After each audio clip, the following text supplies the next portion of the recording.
Hey everyone, and welcome back to the channel. Let's talk about something we've all experienced. You're deep in a really important conversation, maybe with a partner, a child, or a colleague. You're finally getting to the heart of the matter, and then, bam, the phone rings, someone knocks on the door.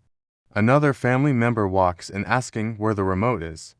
The spell is broken, the momentum is lost, and that crucial connection just fizzles out.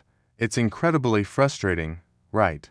These little interruptions might seem harmless, but they can seriously derail our most meaningful interactions. They send a subtle message that whatever is happening outside the conversation is more important than the person right in front of us. Over time, this can erode trust and make it harder to have those deep, focused talks that are so vital for strong relationships, both at home and at work. But what if I told you there's a simple, elegant solution?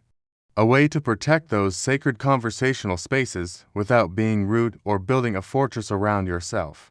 It's all about creating a clear, mutually understood signal. A do not disturb sign for your conversations. Stay with me, because by the end of this video, you lines have a practical toolkit to reclaim your focus and make your conversations more productive and meaningful than ever before.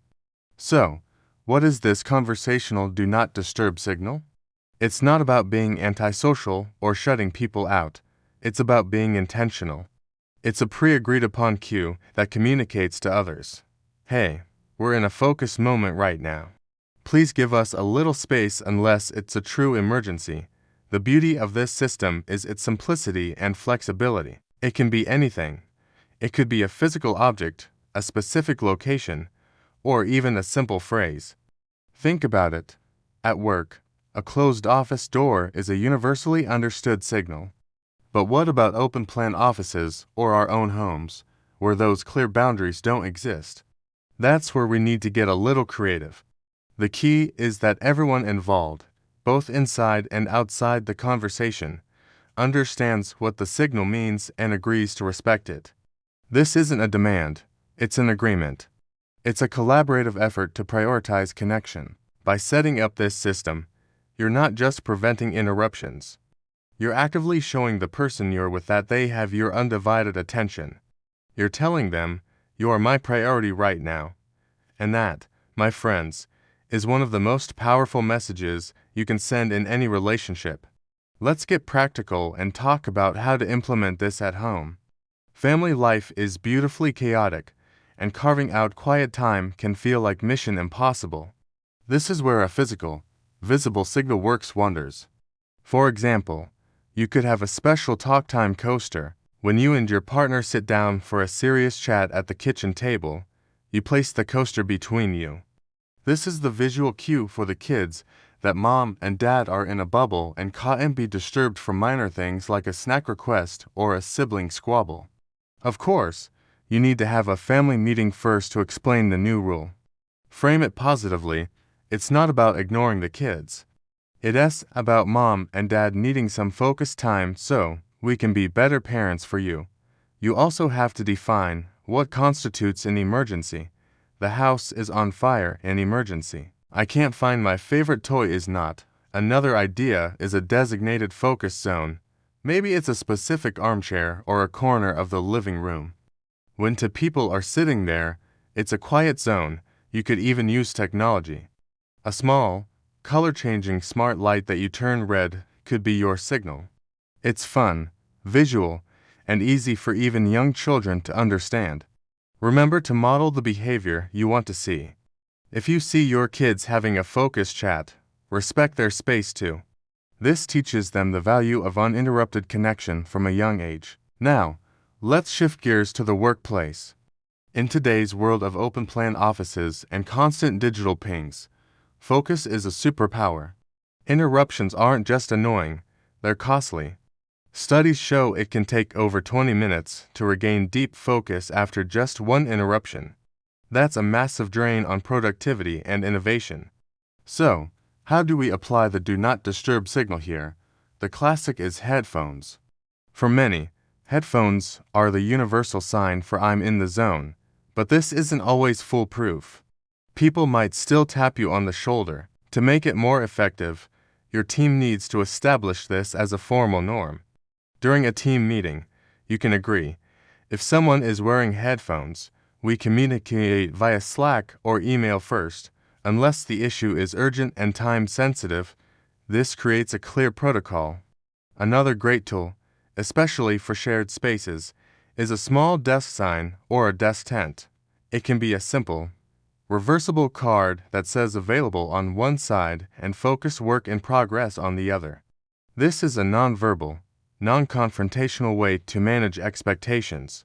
For managers, it's crucial to lead by example. Block out focus time on your public calendar. When your door is closed or your status is set too busy, respect that for your team members as well. This fosters a culture that values deep work and respects each other's time and attention. It's about creating an environment where everyone feels empowered to do their best work without constant, productivity-killing disruptions. Now, you might be thinking, this sounds great, but what if people don't respect the signal? What if my coworker still interrupts me, or my teenager ignores the coaster? This is a valid concern, and it's why the initial setup is so important. The power of this system lies in mutual agreement and understanding, not in rigid enforcement. When you introduce the idea, whether at home or at work, frame it as a shared benefit. It's not my rule. It's our system to help us all connect and work better. Use we and us language. For example, how can we create a system that helps us have more focused family conversations? Or I think we could all benefit from fewer interruptions. What are some ideas for how we can signal when we need deep focus time? When you invite people to co-create the solution, they feel a sense of ownership and are far more likely to buy into it. If someone does interrupt, handle it gently and consistently. Don't get angry. Simply point to the signal and say something like, "Hey, remember we're in our focus bubble right now. Can this wait about 15 minutes unless it's an emergency?" The first few times, you're just training the behavior. Consistency is key. Each time you gently reinforce the boundary, you strengthen the habit for everyone involved. It's about patience and positive reinforcement, not punishment. Let's zoom out and consider the bigger picture. Implementing a do not disturb signal is more than just a life hack for productivity or a trick for quieter conversations. It's a profound act of respect. In a world that is constantly vying for our attention, choosing to give someone your undivided focus is one of the greatest gifts you can offer. It says, "You matter. This conversation matters. I am here, fully present with you." This practice strengthens the very fabric of our relationships. For your partner, it builds intimacy and trust. For your children, it builds security and self-worth, teaching them that their thoughts and feelings are valued. For your colleagues, it builds professional respect and fosters a more effective, less stressful work environment. Think of it as conversational mindfulness.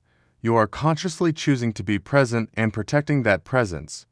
It requires a small initial investment of time and communication to set up the system, but the long-term payoff is immense. You'll find your conversations become deeper, your resolutions come faster, and your connections feel stronger. You're not just stopping interruptions. You're starting a new chapter of more intentional, meaningful, and respectful communication in every area of your life. It's a simple change that can have a truly transformative impact. So, your action item for this week is to start a conversation about starting a conversation system. Pick one area of your life, either home or work, and introduce this idea. Talk to your family, your partner, or your team. Ask them, what kind of signal would work for us? Maybe it's a special mug, a sign, a designated chair, or a specific status on your communication app. Co-create your system together. Define what an emergency is, and agree to respect the signal. And then, just try it. It might feel a little strange at first, but stick with it. Gently remind people when they forget. Praise them when they respect the boundary. Notice how it feels to have a truly uninterrupted, focused conversation. I promise you, the quality of your interactions will skyrocket. you'll feel more heard, and the people you talk to will feel more valued. It's a win-win. Thank you so much for joining me today to explore this powerful little tool. I truly believe it can make a huge difference in our noisy, distracted world. If you found this video helpful, please give it a thumbs up. It really helps the channel. And if you have any creative ideas for Do Not Disturb signals, I would absolutely love to hear them. Drop your suggestions in the comments below. Let's learn from each other. Don't forget to subscribe and hit that notification bell so you don't miss our next video on building better communication habits. Until next time, stay present and keep connecting.